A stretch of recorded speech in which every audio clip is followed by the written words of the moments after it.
यूं तो राहुल गांधी आजकल लगातार भारतीय जनता पार्टी को, अमित शाह को, प्रधानमंत्री नरेंद्र मोदी को, पूरी की पूरी संघीय इकोसिस्टम और भाजपाई इकोसिस्टम को बेल्ट ट्रीटमेंट देने पे उतारो।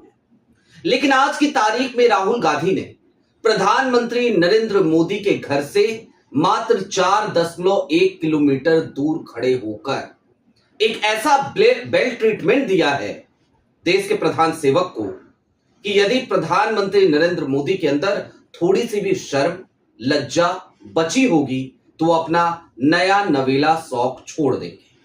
कौन सा शौक? वही शौक जिसे देखकर पूरा देश शौक में है, शौक रीलबाजी का।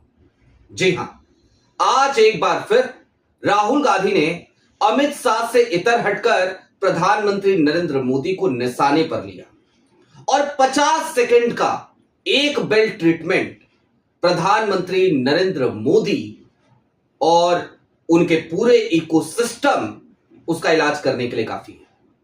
नमस्कार, मैं स्वप्निल और आप मुद्दा देख रहे हैं। दोस्तों, आगे बढ़ें उससे पहले वही छोटी सी अपील। मुद्दा इन दिनों एक गंभीर आर्थिक संकट से जूझ रहा है। एक तरफ जहां हमारे मेन बैंक अकाउंट्स बीते लंबे समय से फ्रीज चल रहे हैं, तो दूसरी तरफ हमारे 2.5 साल पुराने चैनल को हमसे लंबे समय तक छीन कर रखा गया था। ऐसे में डे टू डे ऑपरेशंस में मुद्दा को काफी मुश्किलों का सामना करना पड़ रहा है। लिहाजा आपसे गुजारिश है, यदि आप चाहें तो स्क्रीन पर दिख रहे क्यूआर कोड या फिर के नीचे दिख रहे यूपीआई नंबर्स के जरिए मुद्दा की छोटी छोटी मदद जरूर कीजिएगा ताकि हमारी बेबाकी यूं ही बरकरार रहे। अब आगे बढ़ते हैं। दोस्तों, आपकी स्क्रीन पर सबसे पहले मैं आपको एक तस्वीर दिखाना चाहता हूं। यह तस्वीर इंडिया की एकता की तस्वीर है, इंडिया अलायंस की। एक मंच है, उस मंच पे आपको नेता प्रतिपक्ष राहुल गांधी भी नजर आएंगे, उस मंच पे फारूक अब्दुल्ला भी, उस मंच पे जॉन ब्रिटॉस भी, एमडीएमके के संस्थापक वाइको भी, अखिलेश यादव भी, तमाम नेता। और ये मौका है वाइको इन पार्लियामेंट किताब की लॉन्चिंग का। आज की तारीख में कॉन्स्टिट्यूशन क्लब में ये बुक लॉन्च हुई और इस मौके पर राहुल गांधी ने इस किताब का विमोचन किया। लेकिन उस 50 सेकंड की तरफ बढ़ें। इंडिया की एकता जैसे जैसे बढ़ रही है, जिसको तोड़ नहीं पा रहे हैं अब मोदी जी, वैसे वैसे बीजेपी और एनडीए के भीतर क्या हड़कंप मचा है, कैसे एनडीए डरक रहा है, कैसे बीजेपी में सिर्फ फटोवल मचा है, उस तरफ चले उससे पहले मैं आपको एक बयान सुनाना चाहता हूं। और यही बयान आज की तस्वीर है भारतीय जनता पार्टी के नेताओं की असहजता की। जी हां, एक बयान छोटा सा, चंद सेकंड का, 10-12 सेकंड मुश्किल से, और ये वास्तविक तस्वीर है भाजपा की, सन्नाटे की, पसरे हुए खामोशी की। सुनिए। मौन व्रत आज हमारे को पंडित जी बोले हैं मौन रहिएगा, क्या करें, आज मौन व्रत है हमारा, आज शांत रहने दो हमको। पहचान तो गए ही होंगे समोसे की चिंता करने वाले रवि किशन। पत्रकारों ने सवाल पूछना चाहा तो कहा पंडित जी ने कहा है हम चुप रहें, पहले कहा मौन व्रत। अरे मौन व्रत है तो मौन व्रत में कोई कुछ बोलता नहीं है, संसद में क्या करने हैं? मत आओ, घर बैठो, संसद सत्र चल रहा है और उसमें मौन व्रत लिए बैठे हो। गजब हाल है रवि किशन।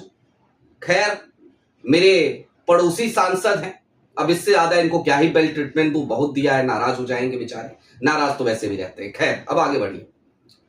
दोस्तों, ये मौन व्रत सिर्फ और सिर्फ रवि किशन का नहीं, बल्कि भारतीय जनता पार्टी के पूरे खेमे में आज की तारीख में सन्नाटा ही पसरा है, मौन व्रत ही सबने धारण कर रखा है, क्योंकि सबको पता है स्थिति बड़ी खराब है, संभलने की बजाय बिगड़ती जा रही है और संभलने के कोई भी आसार दूर दूर तक फिलवक्त नजर नहीं आ रहे हैं। लेकिन 4.1 किलोमीटर कॉन्स्टिट्यूशन क्लब, वहां पर वाइको इन पार्लियामेंट किताब का विमोचन और राहुल गांधी का 50 सेकंड। राहुल का ये 50 सेकंड सुनिए और सुनिए प्रधानमंत्री नरेंद्र मोदी की रीलबाजी को कैसे राहुल गांधी ने हवा में उड़ा दिया और मोदी जी अब पता नहीं किस मुंह से रील बनाएंगे। We are going through a strange time in our country. Students are on the street in severe pain. They don't have work.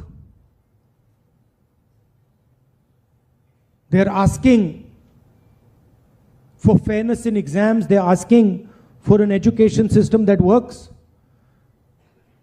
And on the other side, we have the Prime Minister who is forgiving them.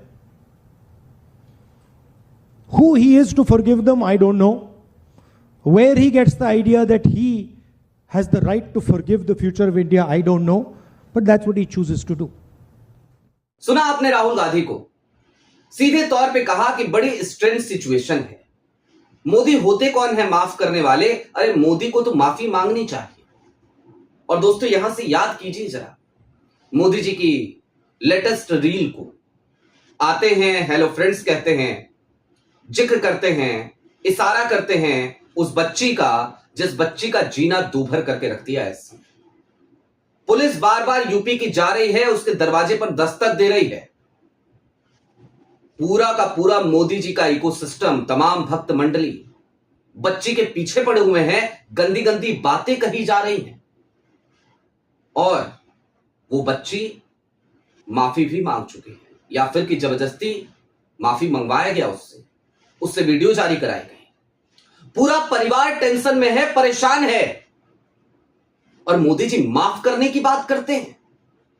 अरे मोदी जी और अमित शाह साहब, आपको तो माफी मांगनी पड़ेगी, आज नहीं तो कल। और आज शायद आप मांग लेते तो देश के जिंजी आपको माफ भी करते हैं। जैसे जैसे वक्त गुजरता जा रहा है, माफी मांगने की मियाद समाप्त होती जा रही है, खत्म होती जा रही है।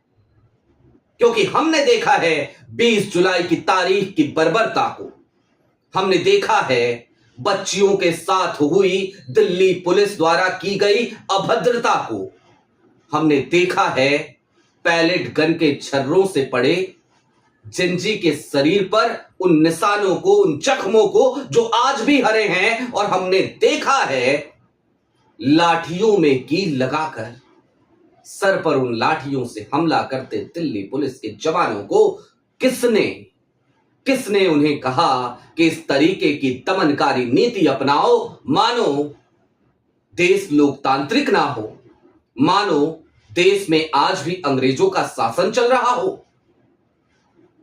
मानसिकता क्या अंग्रेजों वाली है क्या?